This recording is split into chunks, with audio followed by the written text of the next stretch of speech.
Hey, listen to Wrestling Roundup on FreeFM, ArrowFM, and MP. As always, I'm Grady, and live on Skype we got Josh. Hey. We're going to be kicking off with a little bit of SmackDown this week. We got a bunch of people coming back for the first time in a little while. And what does that involve? Well, that involves Heavy Machinery and Mandy setting their sights on Sonya Deville and seemingly Miz and Morrison. Gotta have something for Otis to do until he's ready to cash in.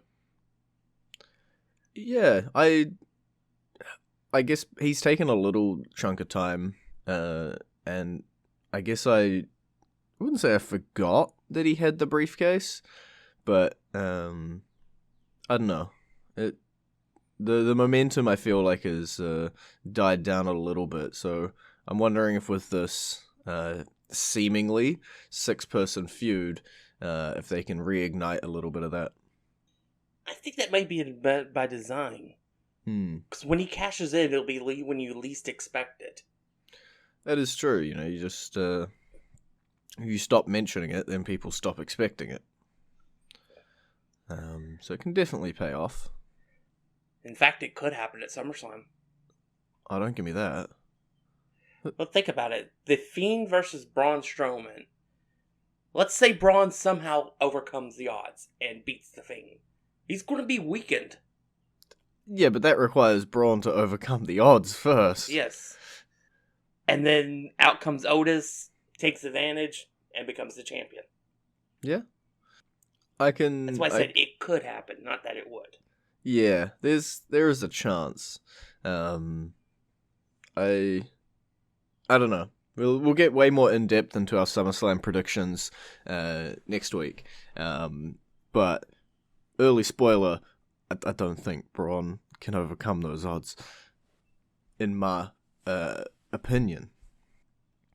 But yeah, so it's putting 6 people, giving them a bit of feud. Mandy Rose, Sonya Deville continuing their thing that they had going beforehand. Otis and Mandy continuing their thing. Tucker actually getting TV time as a part of this rather than the normal Otis and Mandy stuff happening to the side of him. And Miz and Morrison getting used for something that's not just sitting in the ring and poop talking people. Overall, not a bad feud.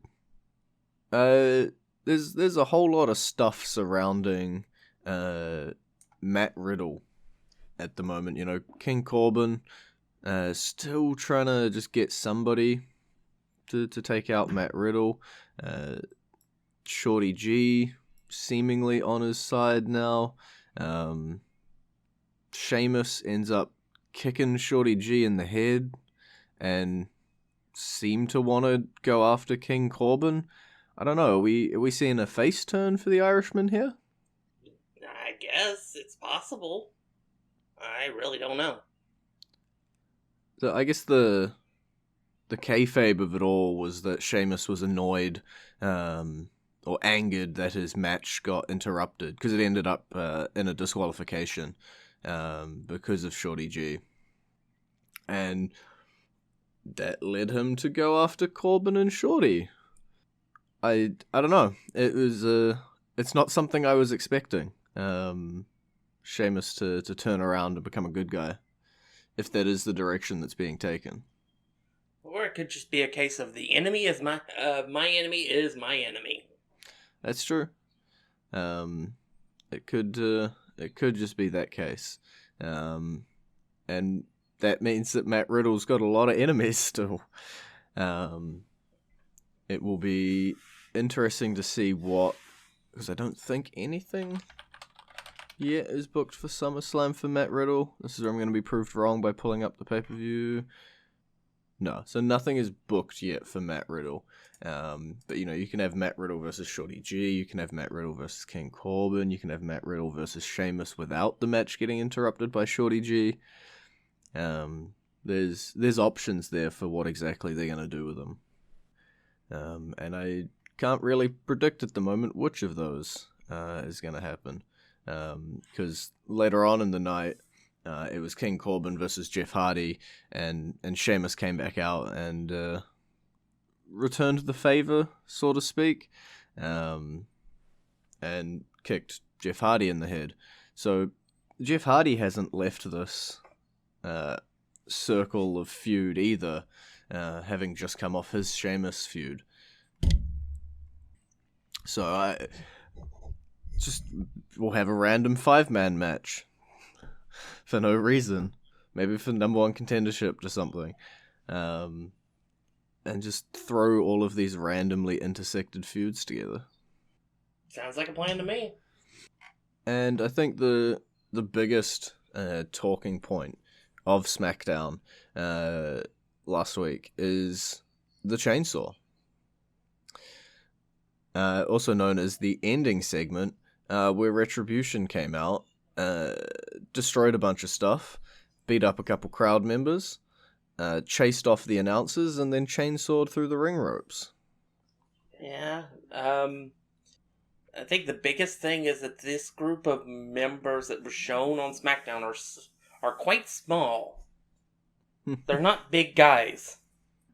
Yeah, it's not the first time, I guess, that stables such as this would be using stand-ins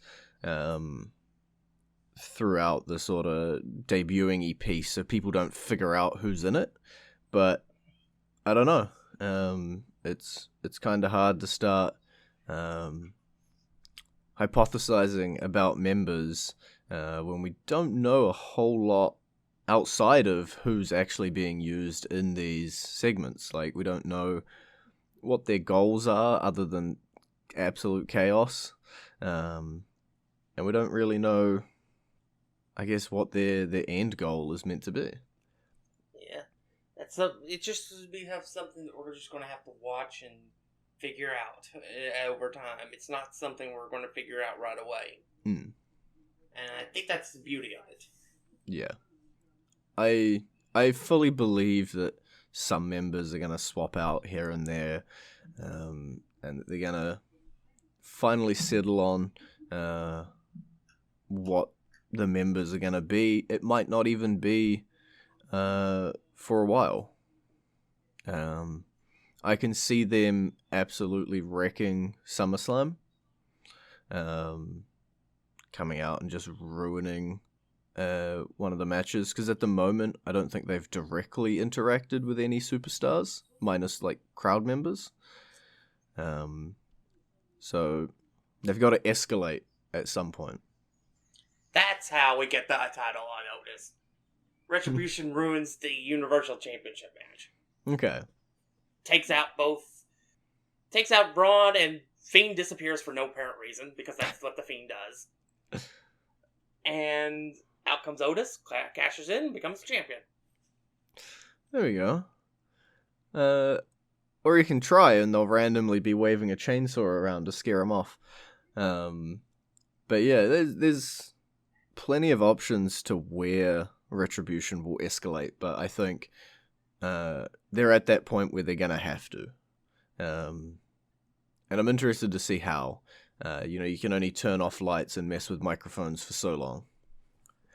Or throw cinder blocks through windows. I don't know. The NWO did that for like 4 years. That's true, but they at least interacted with other humans on the show as well. They did other stuff. Alright, it looks like we are coming up to about halfway, and that means that we're going to play our entrance theme of the week. And Josh has been ever so kindly going to be, or allowing us to play the New Day theme, because it is roughly the anniversary of the WWE New Zealand show, where I won a competition and got to hit the ring and have a little bit of a jaunt, have a bit of a romp in the ring with the New Day. It's a new day, yes it is. We won't hesitate to fight for a better day until we inevitably claim our victory. One more time And you're back to Wrestling Roundup on FreeFM, ArrowFM, and NPR. I'm Grady, he's Josh, and now we're into the Raw side of things. And we'd be pretty remiss to skip over Dominic and his outcome, his lasting pain. Basically, WWE knows how to build a story. That's their greatest strength. People are going to care more about Dominic now because he took a beating and he was still able to walk away. Mm-hmm. So at SummerSlam, people are going to be behind him, even more than they would have been just because it was him versus Seth. Yeah. Because at this point, anybody against Seth will probably get cheers. Yeah, it was a great segment that, as you say, really just rallied you behind him. You can't... Well, it's very hard to... No, I'm going to go with you can't. You can't root for the guy who ties someone up shirtless and then just beats the ever-loving HE double hockey sticks out of them with a kendo stick. Like, it's pretty hard at that point. And 2-on-1 as well. Unless you're an ECW fan. Yeah, but there's a reason they went out of business. And his name's Paul Heyman. So yeah, I think this is sympathy. This is getting Dominic over as a face, and also potentially taking his lumps a little bit. And yeah, he's proven to everybody that he's here, and he's going to put on, hopefully, a good match at SummerSlam to just sort of cap it off. You know, he's told the story well. I'll give him all that. He's put his body on the line. He's done all of that. Just got to get between the ropes and do the match now. Yep, and that's the next step. We got to have that match. We got to see how he performs with Seth, and then maybe we have a potential star, Mexican star that can replace his daddy and his son. So we just got to cross our fingers for that match. This feud between the Street Profits and Zelina Vega's crew continues. You know, obviously, Montez Ford got poisoned last week, and now we've been continually getting our series of singles matches, but we have escalated into Bianca Belair and Zelina Vega even squaring off in a singles match to promote the upcoming title match at SummerSlam. Not only that, but on the WWE talk show that they do on the network, Bianca Belair attacked her in her own home. It's getting personal. Yep. And that generally, much like the first piece we just talked about with Dominic, it's telling a story. And even if it got there with a bit of a wacky way with, like, let's poison Montez Ford, it's still telling a compelling story. You still want to see these teams square off. You want to see Montez Ford recover, make it to SummerSlam. You want to see Bianca Belair beat the poop out of Zelina Vega. They're selling you these matches. Yeah, and so we'll see how the match goes at SummerSlam. But I'm definitely interested. I think it'll probably be the end of the Street Profits run as champions, but still, it'll be a good match. And let's take a little bit of a look at their previous challenges, the rest of the Raw Tag Team division. The Viking Raiders coming out to help Ricochet and Cedric Alexander defeat Akira Tozawa and a bunch of random ninjas who are dressed way too similarly to Retribution, by the way. Just throwing that out there. Yeah, probably not the best idea. But yeah, it's pure fun with Tozawa. So I can ignore that. All the ninjas are Retribution. They're mad at the way they've been treated. They're not merging these two feuds. But really the talking point of this match is the afterwards, where R-Truth unveils himself. He was hiding as one of the ninjas all along, and rolls up Akira Tozawa to become the 24/7 champion for the, I believe, 38th time? Let's go for 50! What was Raven's... Is it Raven's record we're trying to beat? We already passed it. Okay, there we go. I don't think they're stopping anytime soon. How old is R-Truth? Yeah. R-Truth's just he's gonna reach 100 at some point. He's gonna be around for like 50 years. Just rolling people up for the 24/7 championship. I'll skip over some of the Raw Underground stuff just to talk about the stuff that's not, and we can go back to it. Last week, Sasha Banks announced that if Asuka could defeat Bayley, that she would have a Raw Women's title match against Banks herself at SummerSlam. And Asuka did just that. At this point, I have no idea what they're doing with the Golden Role Models. Every time we think we know, they change it. Yeah, we thought they were splitting. They've thrown so many wedges between those two. They now hold all the gold. We thought Asuka Shayna was where we were heading, but then they gave the belt off to Sasha Banks, and now it's Asuka getting her rematch. And I'm with you. I cannot continue to predict what is happening with these women.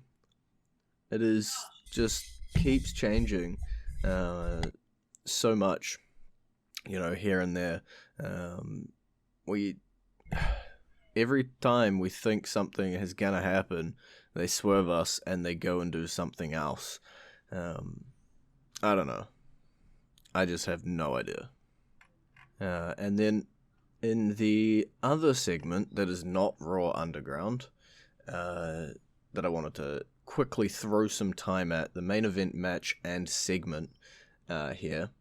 Which was Randy Orton versus Kevin Owens. That was the match that was booked. And eventually Randy Orton came up with the win. Kind of expected, Randy Orton's going for Drew McIntyre's title. Kevin Owens not doing a whole lot at the moment, so not really surprising that Randy Orton picks up the win. Yeah, it's more the ending of the aftermath that needs to be talked about. Yeah, I was trying to rush through my spiel so you can talk about what happened afterwards. You want to talk about it? Alright. So after the match, Randy Orton decided to kill another legend. Maybe killing the ultimate legend. Yeah, and punt kicking, although we didn't see it because the lights went out, Ric Flair, who was at that point his manager. Yeah, it was surprising. I would not have had that on my bingo card heading into Raw this week. I like what they did with the lights going out. I think it really protected Rick. You could just, movie magic your way around it. And yeah, it was rough. It was rough to watch. But it also adds an element that this is a man I love, and see what I will do to him. What do you think I'm going to do to you? Yeah, it's added more doubt in my head for Drew McIntyre's title reign heading into SummerSlam. I really think it's best for business for Orton to take the title. I'm sorry. No, you're not allowed to say that.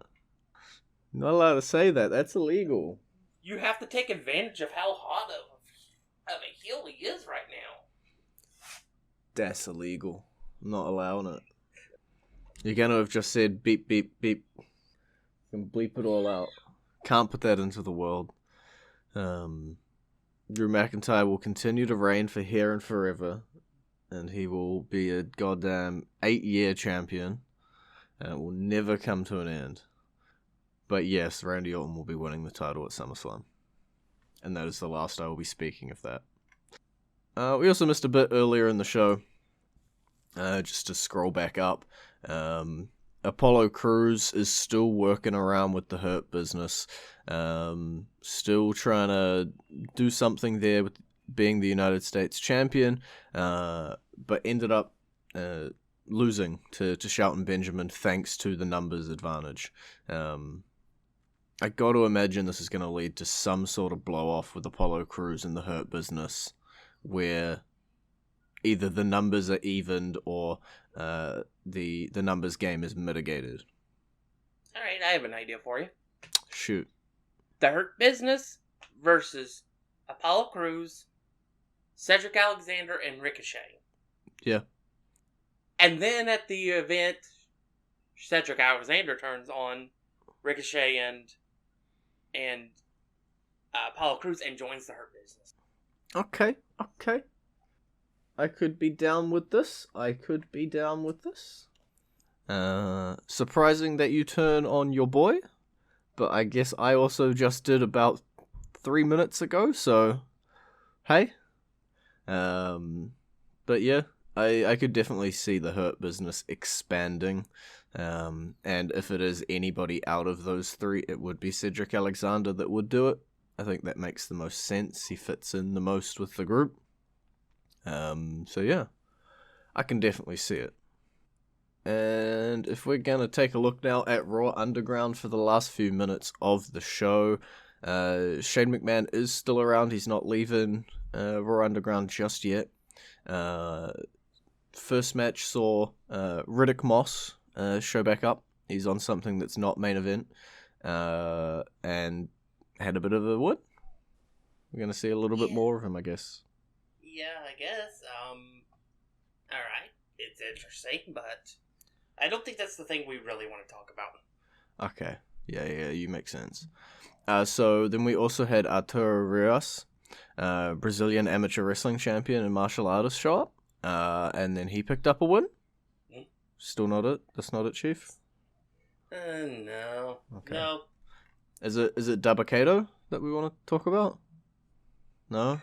Okay. Oh, it was Shayna Baszler that you want to talk about, probably. Probably. That makes the most sense, I guess. Oh, look at that. We're all out of time. No.